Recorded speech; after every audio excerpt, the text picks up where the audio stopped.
Zuckerberg really seemed to be on the back foot here. Reporters were firing questions at him. Who's getting fired? Who's getting fired as a result of this? Sarah, walk us through what Zuckerberg had to say.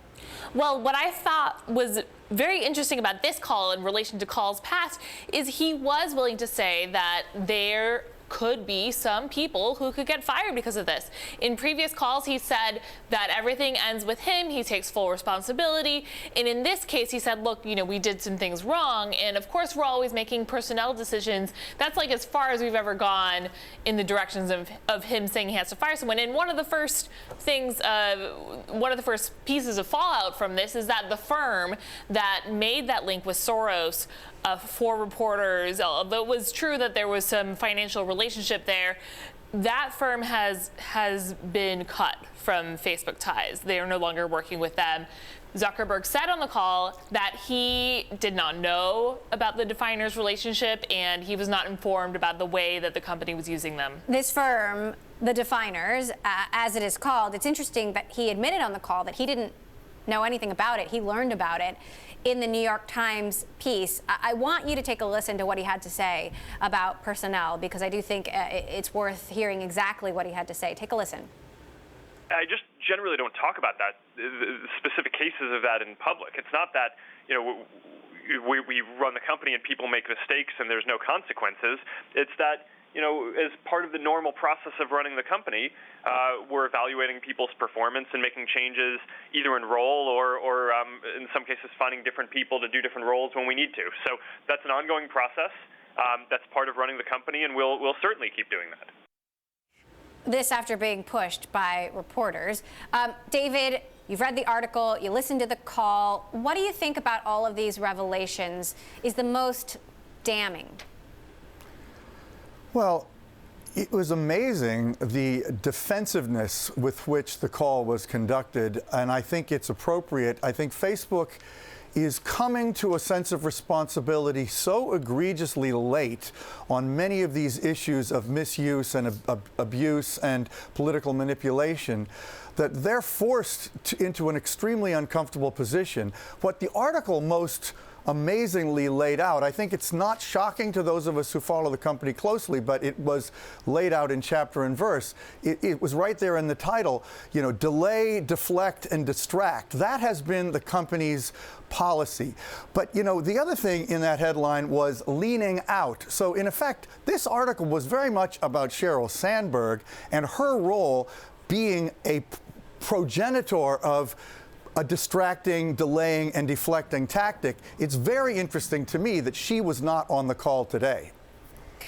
It's also interesting, Sarah, to see some of the internal machinations of how Facebook works. Mark and Sheryl have surrounded themselves with loyalists. And obviously, for this story to get written, people were talking. We heard about an exchange with board member Erskine Bowles, who was grilling Mark and Sheryl about why they didn't respond to this sooner. I mean, that kind of detail is very unusual. The board has come out with a statement saying that they did push Mark and Sheryl to move faster on this Russian interference issue, but to say that they were not interested in figuring it out or getting to the bottom of it is grossly unfair. I think David is exactly right. This story points directly at the part of Facebook that is run by Sheryl and the strategy she has, which, she has been praised for in the past, her ability to have sort of a more political savvy, to have contacts in Washington, to be able to go to them personally. The story talked about her writing personal thank you notes after meeting with people to try to change their opinion about Facebook. But obviously those things have a very different tone to them when you think about the broader narrative that Facebook is trying to propagate, which is that they're on top of this, they care about it, they're willing to change, and then behind the scenes to have one of their top executives talking to members of Washington and saying, you really shouldn't be as hard on us. This isn't really something that you should look at. That kind of thing is very concerning, because you have a behind the scenes that's different from the Facebook that people are trying to portray in the public. Now, David, are some of these tactics, some of them are reprehensible, but others seem to be tactics that are used by many different companies. I mean, all tech companies are lobbying on Capitol Hill. Is it fair to criticize Facebook for them when, we can presume that other companies are doing this as well? I don't think there's anything wrong with a company managing its image. That's what PR is all about. But I think what's very unseemly here, and which the article, I think, laid out in some devastating detail, is that even as the company has essentially been inactive in addressing some of the disastrously harmful social effects it has been extremely active in managing its image to try to undermine the impact of people thinking that it was bad at managing the social harms. And to me, the former is much more important, and I think the article maybe didn't hit as hard on that as I would have, but that's really what they need to be focusing on, not image, but substance. They did announce some things today that I thought were extremely positive. This board of oversight, which will be composed in large part of outside people, that's a very positive move. I would say in general that Zuckerberg's tone on this call was the best tone I have ever heard in terms of taking seriously this set of problems they face. But why they didn't have that attitude years ago is the real question that is not yet answered, and maybe can't be answered, but has to be asked. Let's take a listen to what he had to say about this independent content review. Listen up. I've come to believe that we shouldn't be making so many important decisions about free expression and safety on our own. We've been talking to people about this for some time now, and I've spoken to many experts myself starting in the summer. And today we're announcing that we're creating a new independent body that people will be able to appeal to, that will have the authority to determine whether content should come up or stay down.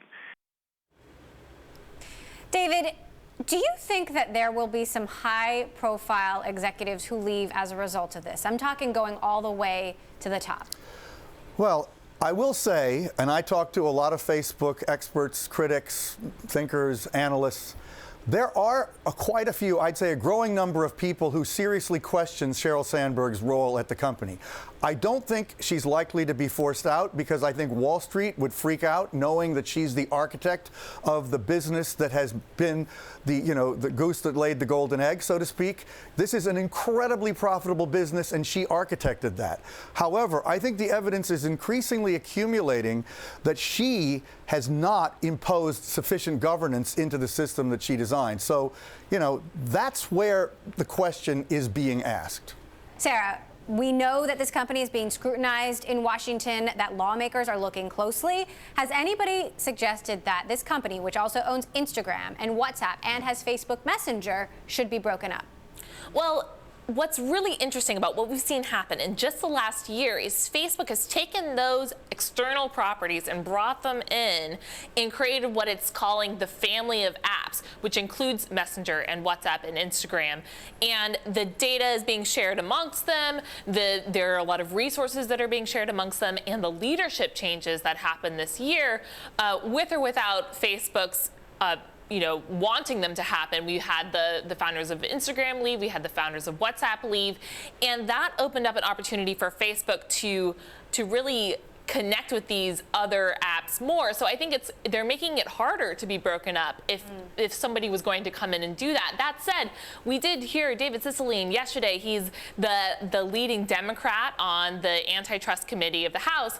He said that starting next year, they're going to have to take a very close look at Facebook's practices, especially in light of what we heard in this New York Times story yesterday, that this is going to open up an opportunity for Democrats to be hard on Facebook.